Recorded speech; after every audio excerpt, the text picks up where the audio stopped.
ಉಡಾಯಿಸೋ ಖಾರ ಬಣ್ಣ ರುಚಿಯನ್ನು ನೀಡುತ್ತದೆ. ಮೆಣಸಿನ ಪುಡಿ ಚಿಂದಿ ಉಡಾಯಿಸೋ ಖಾರ ಬಣ್ಣ ರುಚಿ. ನ್ಯಾಯಾಂಗ ವ್ಯವಸ್ಥೆಯನ್ನೇ ಕ್ವಶ್ಚನ್ ಮಾಡಿದ್ದಾರೆ ಉಪರಾಷ್ಟ್ರಪತಿ ಧನಕರ್, ಜಗದೀಪ್ ಧನಕರ್. ನ್ಯಾಯಮೂರ್ತಿಗಳು ಸೂಪರ್ ಪಾರ್ಲಿಮೆಂಟ್ ತರ ಆಡ್ತಾ ಇದ್ದಾರೆ, ವರ್ತಿಸ್ತಾ ಇದ್ದಾರೆ.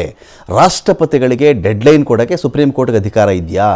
ಗಡುವನ್ನು ರಾಷ್ಟ್ರಪತಿಗಳಿಗೆ ವಿಧಿಸಬಹುದಾಗುತ್ತಾ? ನ್ಯಾಯಾಂಗ ವ್ಯವಸ್ಥೆಯನ್ನು ಟೀಕೆ ಮಾಡಿದ್ದಾರೆ ಉಪರಾಷ್ಟ್ರಪತಿ ಜಗದೀಪ್ ಧನಕರ್ ಅವರು. ಅಂದರೆ ಏಕಾಏಕಿ ಇದು ಮಾತಾಡಿದ್ದಲ್ಲ.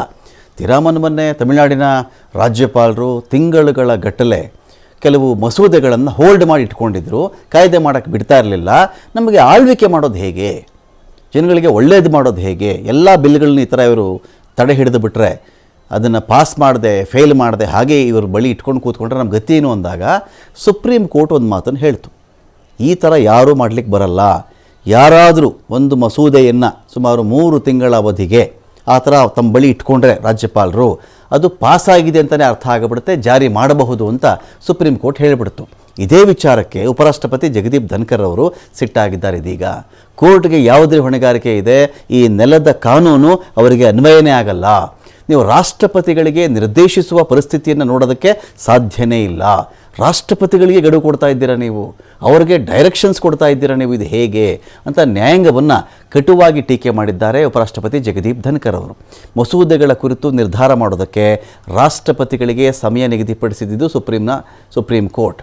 ಇಲ್ಲಿ ರಾಜ್ಯಪಾಲರಿಗೆ ಹೇಗೋ ಕೇಂದ್ರದ ವಿಚಾರದಲ್ಲಿ ರಾಷ್ಟ್ರಪತಿಗಳಿಗೂ ಹಾಗೆ, ಅವರು ಆ ಥರ ಮಸೂದೆಯನ್ನು ಹೋಲ್ಡ್ ಮಾಡಿ ಇಟ್ಕೊಂಡಿದ್ರೆ ಅದು ಜಾರಿ ಆಯಿತು ಅಂತ ಅರ್ಥ ಅಂತ.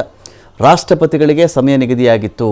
ರಾಜ್ಯಪಾಲರು ರಾಷ್ಟ್ರಪತಿಗಳಿಗೆ 3 ತಿಂಗಳ ಒಳಗಡೆ ಅಂಕಿತ ಹಾಕಬೇಕು ಅಂತ ಗಡುವನ್ನು ಕೊಡಲಾಗಿತ್ತಲ್ಲ, ಈ ಗಡುವನ್ನು ಸುಪ್ರೀಂ ಕೋರ್ಟ್ನ ಕ್ರಮವನ್ನು ಜಗದೀಪ್ ಧನಕರ್ ಒಂದು ರೀತಿಯಲ್ಲಿ ಇದರ ವಿರುದ್ಧವಾಗಿ ಮಾತಾಡಿದ್ದಾರೆ. ಅಸಮಾಧಾನ ಇಷ್ಟೇ ವಿಚಾರ. ಪ್ರಮುಖ 10 ಮಸೂದೆಗಳನ್ನು ತಮಿಳುನಾಡು ಗವರ್ನರ್ ತಡೆದಿದ್ದರು. ಜನವರಿ 2020ರಿಂದನೂ ಕೂಡ ಕೆಲ ಮಸೂದೆ ಹೋಲ್ಡ್ ಆಗಿತ್ತು. ಹೀಗಾಗಿ ಕಠೋರ ಶಬ್ದಗಳಲ್ಲಿ ಚಾಟಿ ಬೀಸಿತ್ತು ಸುಪ್ರೀಂ ಕೋರ್ಟ್. ಮಸೂದೆ ತಡೆ ಹಿಡಿಯುವಂಥ ಅಧಿಕಾರ ರಾಜ್ಯಪಾಲರಿಗೆ ಇಲ್ಲ. 200ನೇ ವಿಧಿಯಲ್ಲಿನ ಕಾನೂನಿನ ಪ್ರಕಾರನೇ ಕೆಲಸ ಮಾಡಬೇಕು ಇವರು.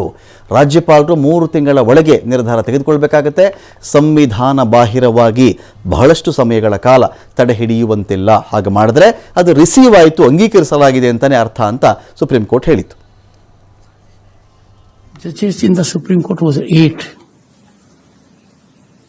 5 out of 8. Now 5 out of 30 and old. The judges who issued a mandamus virtually to the president and presented a scenario it will be law of the land have forgotten the power of the Constitution. How can that combination of judges deal with something under Article 145(3) is preserved? It was then for 5 out of 8.